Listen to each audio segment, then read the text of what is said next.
Everybody remembers the flowers outside Kensington Palace, the two boys behind the coffin, the stunned silence of a world that couldn't decide whether to mourn a princess or rage at the machine that crushed her.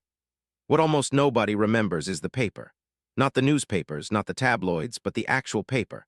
The will Princess Diana signed in 1993, the private letter she wrote the day after, and the legal tweaks that quietly rewired her legacy after she was gone. Because the biggest myth about Diana's money is that the crown would automatically swallow it. The second biggest myth is that she simply left it to William and Harry, and the story ends there. It didn't. The truth is stranger, colder, and in its own way more revealing. Diana didn't just leave assets.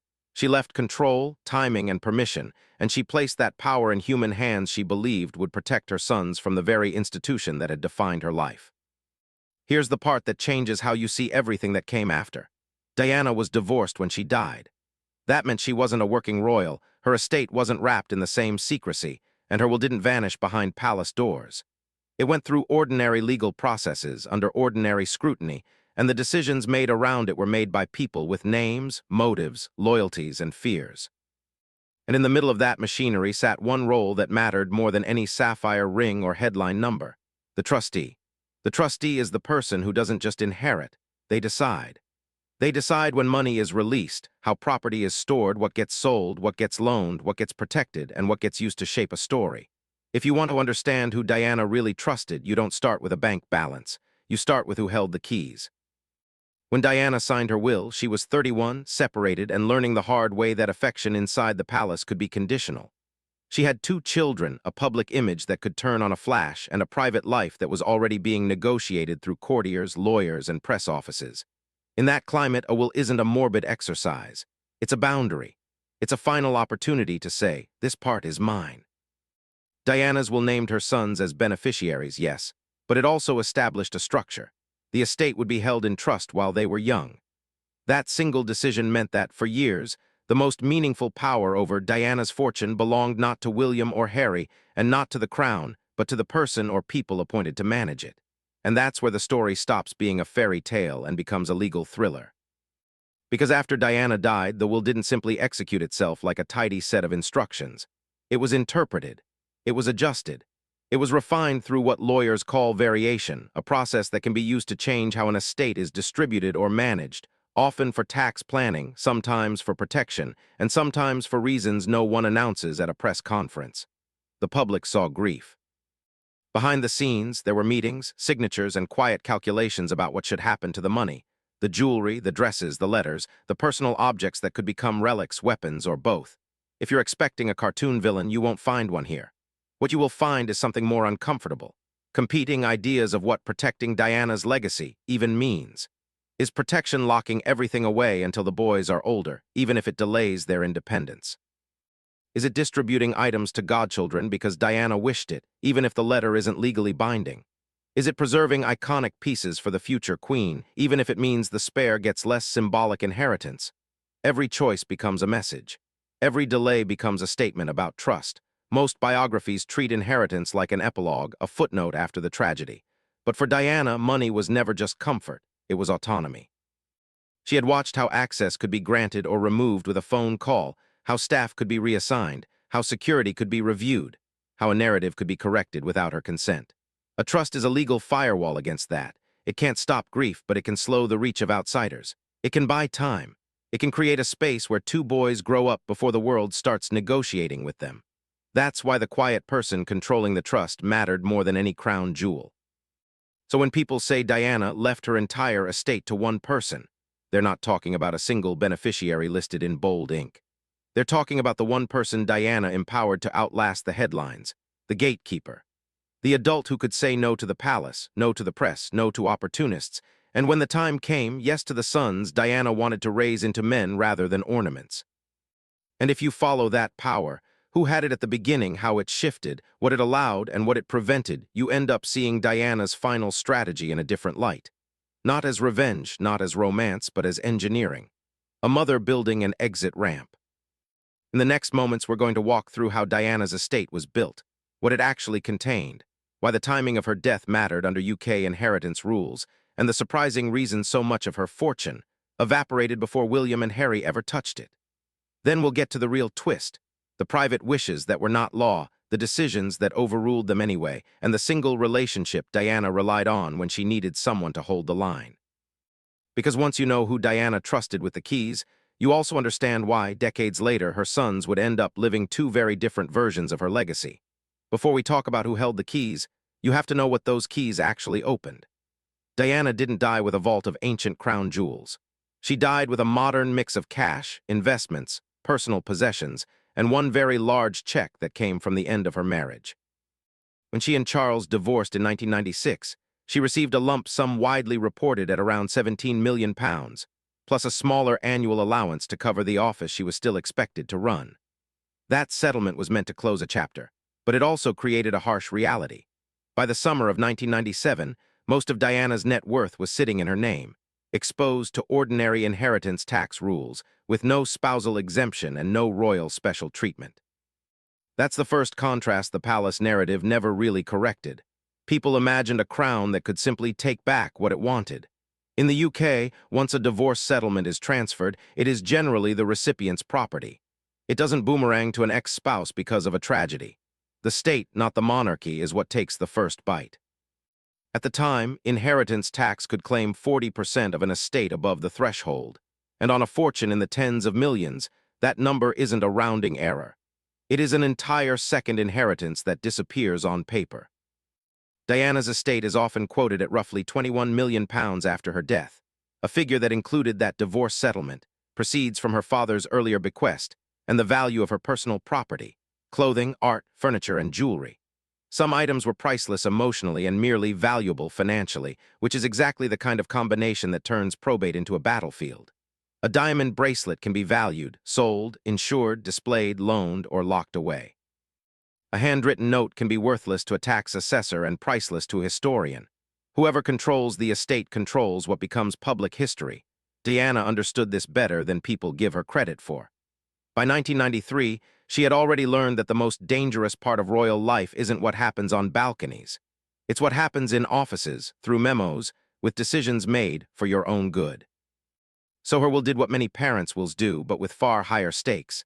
It placed everything into a trust for the children and appointed adults to manage it until the boys were old enough.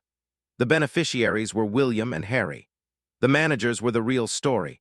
In her signed document, Diana named executors and trustees from her own side of the world, not from the royal household.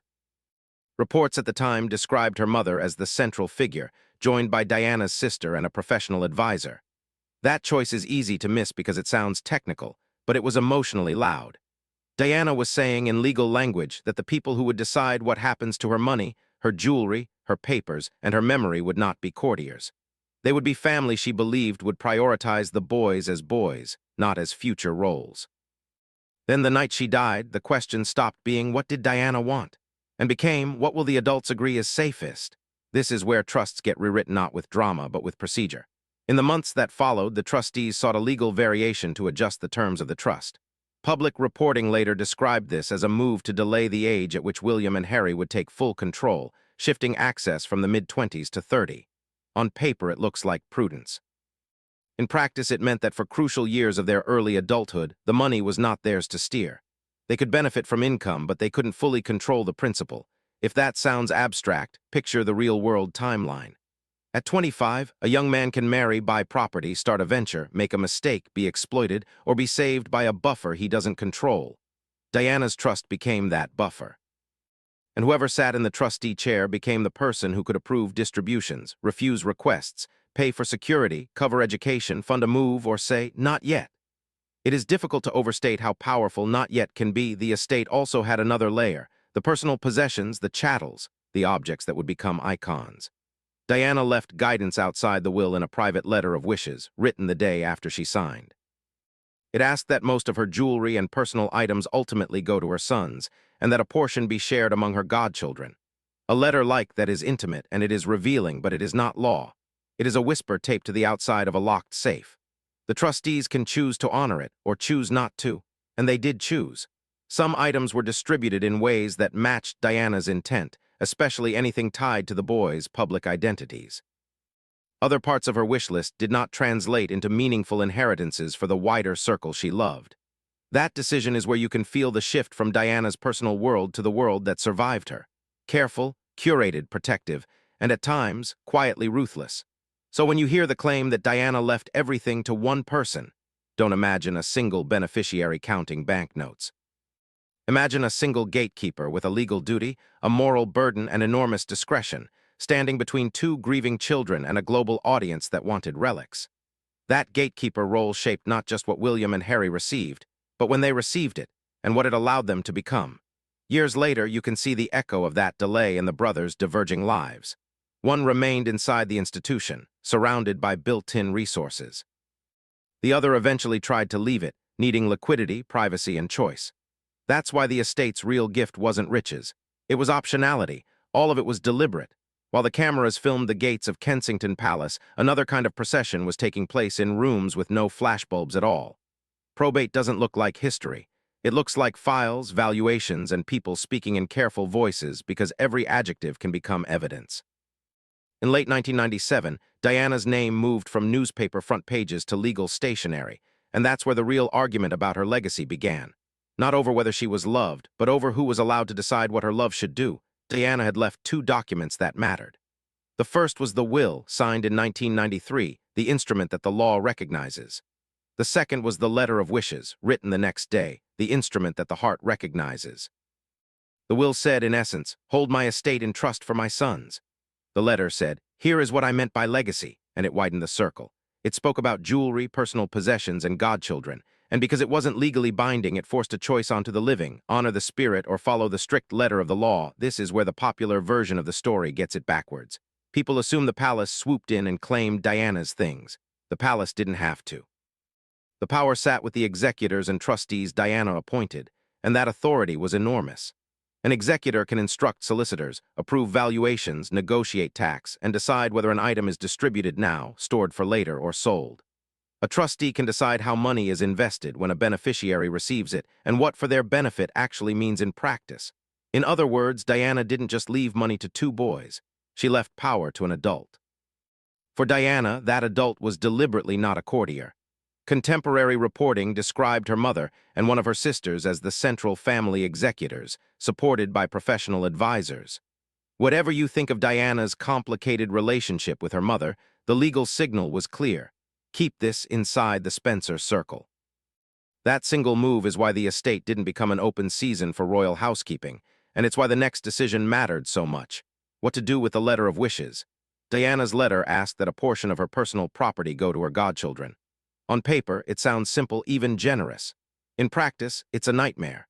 Personal property includes items that can't be divided cleanly, items with shared history, items that can be copied in photos but can't be duplicated in meaning.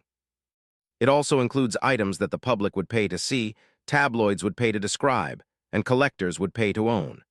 A trustee who disperses iconic objects too widely risks exactly what Diana feared most. Her life turned into an auction catalog. So the executors made a defensive choice. They kept the most meaningful and valuable items consolidated for William and Harry, and according to later accounts, the godchildren received smaller keepsakes rather than the emotionally weighty pieces Diana had hoped to pass on. To outsiders, that can look like betrayal. To a trustee staring at a future where teenage princes might be exploited, it can look like protection. The difference between those interpretations is the difference between sentimental fairness and strategic guardianship. Then came the court, because after Diana's death, the trustees sought a legal rearrangement of the trust terms, shifting the age at which the princes would receive full control. Diana's will had pointed toward access in their mid-20s. The variation pushed true control back to 30, allowing income earlier but keeping the principal locked. That change did two things at once. It reduced the risk of young men being pressured into choices they couldn't reverse, and it also ensured that, for longer, one adult signature remained the gate. If you want the one person this title points to, it's that gatekeeper role. It is the person who, year after year, could decide whether Diana's money was a cushion or a key. The public discussed inheritance like it was a gift handed over in a ribbon. In reality, it was a safe with a time lock, and the person holding the dial shaped two entire adult lives. You can see the curating instinct in the way the symbols were handled. The sapphire ring became a bridge to the next Princess of Wales. The watch, the letters, the dresses, the small private objects were treated less like property and more like national artifacts. Even when items eventually appeared in exhibitions, they did so under controlled conditions, as if Diana's memory itself had to be insured and managed. That wasn't just nostalgia. It was strategy, keeping the story coherent, keeping it dignified, and keeping it, above all, in the family. And that's the twist most people miss. Diana's estate didn't primarily enrich someone. It disciplined everyone. It forced courtiers to negotiate rather than command. It forced the press to speculate rather than confirm. It forced William and Harry to grow up before they could spend their own inheritance. In a monarchy built on tradition, Diana used law to create delay, and delay is a form of power. Next, we have to follow what that power produced, because when the lock finally opened, the brothers didn't just receive money. They received options. One used those options to deepen his role inside the crown. The other used them to leave it. And that fork in the road traces back to the person Diana trusted to keep her legacy from being swallowed whole. That's why the estate story matters more than gossip about who wore which necklace. It's a blueprint for containment and escape. In the next section, we'll map the money as it actually landed. Taxes, fees, investment growth, and the moment each brother finally took possession. Then we'll connect it to the modern rupture, when Harry admitted that Diana's inheritance financed his exit. Suddenly the will stops being history and becomes present tense for the monarchy and for Harry. By the time the probate figures became public, the shock wasn't how much Diana had, but how quickly it shrank. Inheritance tax, legal fees, valuation costs, and administration expenses moved first, long before either prince could sign a check or make a choice. The public talked in round numbers, 20 million, 30 million, as if that money sat in one neat pile, but estates like Diana's are mosaics. Some pieces are liquid, some are locked into investment accounts, some are insured assets that cost money to hold, and some are sentimental objects that become expensive the moment you try to keep them safe. Even before a single necklace changed hands, the state had taken its cut. After tax, the trust that remained for William and Harry was still substantial, but it was no longer the cinematic treasure people imagined, and it came with strings attached by design. Diana had structured it so the boys could be supported without being handed a blank check at the exact age when fame makes ordinary mistakes catastrophic. So in their 20s, they received income and approved distributions, while the principal sat behind the trustees' signature like a second set of palace gates. That delay wasn't just caution. It was a philosophy. Money should expand their lives, not define them. At 25, when most people are deciding who they are, William and Harry were still legally beneficiaries rather than owners. They could ask, the trustees could approve, and the lawyers could document, but the power to say yes or no lived outside the brothers. And as years passed, that external power concentrated. One executor stepped back from the formal role, professional advisors rotated, and the work settled into the hands of the Spencer woman who had been closest to Diana before the fairy tale turned sour, her sister, Lady Sarah. Sarah was not the glamorous figure in the story, not the tabloid fixation, not the rebel icon, which is exactly why the job fit her. In a world where attention is a currency, the safest guardian is often the person least tempted to spend it. If Diana's life was a spotlight, her estate had to be managed in shadow. That shadow management explains why the most iconic pieces of Diana's property moved like chess pieces rather than gifts. The engagement ring didn't just sit in a drawer. It became a future statement about continuity when William gave it to Catherine. The 2 diamonds placed into Harry's engagement ring weren't only sentimental. They were a portable claim that Diana's presence belonged in his new life, even if that life ended up far from the crown. The dress, the letters, the watch, the private scraps that could humanize Diana or monetize her were handled with a patience that looked from the outside like silence. But silence was the point. A fast distribution would have created immediate fairness and immediate chaos. A slow distribution created frustration, but it preserved leverage. When the princes reached 30, the lock opened. By then, through investment growth and careful management, each brother's share was commonly estimated at roughly £10 million, give or take market swings and private costs. It was enough to buy comfort, not enough to buy invisibility, and that distinction matters. William, as the future king, was always going to be surrounded by institutional wealth, staff, housing, security, and eventually the private income of a duchy.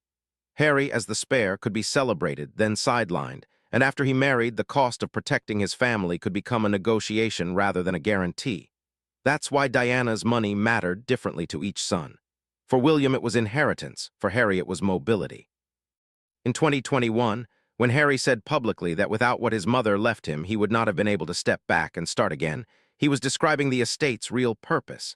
An exit fund built by a woman who had once tried to leave emotionally and found the doors too heavy. That statement also exposes the quiet brilliance of Diana's trust. It didn't tell her sons what to do, it ensured they could. And it brings us back to the question behind all the gossip. Who did Diana empower to keep that possibility alive until the boys were ready to use it? Because if you strip away the romance and the tragedy, the estate is a map of trust, and maps have names written on them. The key legal maneuver after her death was the deed of variation, the paperwork that effectively said, "We're going to protect the princes longer than Diana originally set out." It is easy to call that move controlling, but remember what the trustees could see that the public could not. Which men were selling access, which photographers were stalking private doors, which friends were harmless and which were hungry. The will's letter of wishes, meanwhile, created a second tension. Diana's instinct to share versus the trustees' instinct to consolidate. To Diana, godchildren were part of her chosen family, proof she had built relationships outside the palace script. To the people managing her estate, those same godchildren were also minors with parents, advisors, and future spouses who might one day feel entitled to sell a souvenir of Diana's life. So the trustees drew a line. Meaningful pieces would stay with the princes, and everyone else would receive tokens that couldn't fracture the core narrative. The result was a legacy that looked, from the outside, like a tidy inheritance, but from the inside, like a long, careful editorial process. Editors choose what the audience sees, and in Diana's case, that choice shaped the monarchy's future. Which symbols would appear on Catherine, which memories would follow Harry to California, and which parts of Diana would remain locked away forever. In the final stretch, one signature mattered more than the prince's, and one decision made quietly, legally, and without cameras, turned Diana's estate into a message addressed to the crown for decades. By now the pattern is clear. The public wanted a fairy tale ending, and the law delivered a timetable. Diana's will didn't read like a manifesto, but it behaved like one. It told the world in unromantic language that her sons were not to be managed like souvenirs. That's why the claim that she left her entire estate to one person is true in the only way that matters. William and Harry were the beneficiaries, but for years they weren't the decision-makers. The decision-maker is the person who can sign, refuse, delay, insure, invest, and distribute. Diana didn't hand her fortune to the crown. She handed the steering wheel to a gatekeeper. In Diana's case, that gatekeeper was rooted in the Spencer side, a deliberate counterweight to palace gravity. A trustee from her family could be criticized by tabloids and still keep the file closed. A courtier could be advised, then overruled. Diana had watched how easily her boundaries were negotiated away when everyone around her answered to the same institution. So she built a small island of authority and put an ordinary, private person in charge of extraordinary assets. Her sister, the calm presence who had known Diana before the titles, and who would still know her sons when the headlines moved on. From the outside, it looked like delay for delay's sake. From the inside, it was risk management. A young prince can be persuaded to borrow against the future, to fund a friend, to rescue an image, to please a partner, to win a war with the press. The trustee's job was to make those temptations boring. The money could pay for schooling, therapy, security, legal advice, and a stable roof, but it could not be turned into a spectacle. Even the most sentimental objects were treated the same way. Jewelry was cataloged, insured, and rationed into moments that served meaning. A sapphire ring becoming a promise, a pair of diamonds becoming a blessing, a watch becoming a private relic rather than a public auction lot.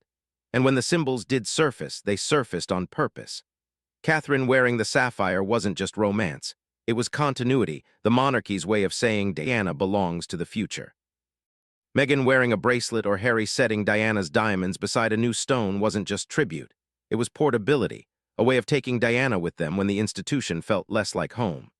Every time the public argued about who got what, they were really watching the trustees' philosophy play out. Keep the core intact, release pieces at the right time, and prevent the past from being sold off in chunks. It is hard to run a trust like that without seeming cold. But cold is sometimes how you keep something from being consumed. Now look at the broader consequence. Diana's estate didn't make her sons equal in the way people imagine, because their lives were never equal. William's wealth would eventually be institutional. Harry's would have to be personal. That mismatch is exactly why Diana's money became a hinge in the modern royal story. When Harry said it allowed him to step back, he wasn't confessing greed. He was revealing a design feature. The inheritance functioned as a private parachute for the spare. the child most likely to be told, sooner or later, to accept less. The irony is that Diana built that parachute inside a trust that delayed him. She ensured he wouldn't jump too early, and then ensured he could jump at all. Picture the week after the funeral. The world is still arguing about flags and protocol, but the estate office is arguing about valuations and locks. Someone has to walk through rooms that still smell like perfume, make lists of dresses, count boxes of letters, and decide which items must be moved because a leak would become tomorrow's headline. Someone has to approve insurance, hire storage, and tell well-meaning friends that one small keepsake is not a simple request when every object is evidence of a life. This is where Diana's choice of trustee becomes the real climax. A trustee can be compassionate without being pliable and can be firm without being cruel. When the letter of wishes surfaced, it would have been easy to treat it as a commandment. It would also have been easy to ignore it completely. Instead, the estate's managers effectively interpreted Diana the way editors interpret an author, preserving the theme, cutting what could endanger the protagonists, and protecting the ending from being rewritten by strangers. The court-approved changes to the trust did the same thing. They didn't erase Diana's intent. They translated it into a safer schedule. And because that schedule was legally enforced, it outlived every mood swing of public opinion. The monarchy could rehabilitate its image. Newspapers could move on to the next scandal. But the trust kept ticking, waiting for two boys to become men before handing them the tool their mother had built and reminding them that freedom, like inheritance, arrives best when you are ready to carry it alone. So did Diana leave her entire estate to one person? In strict legal terms, no. In practical terms, yes. She left it to the one person she trusted to say not yet to everyone else, including her sons, until not yet became now. That is a very different kind of inheritance. It is not a pile of money. It is a controlled transfer of freedom. It explains why the palace could mourn Diana publicly while still losing control of her story privately. And it explains why, decades later, her influence keeps reappearing not as nostalgia, but as leverage, quiet, patient, and timed.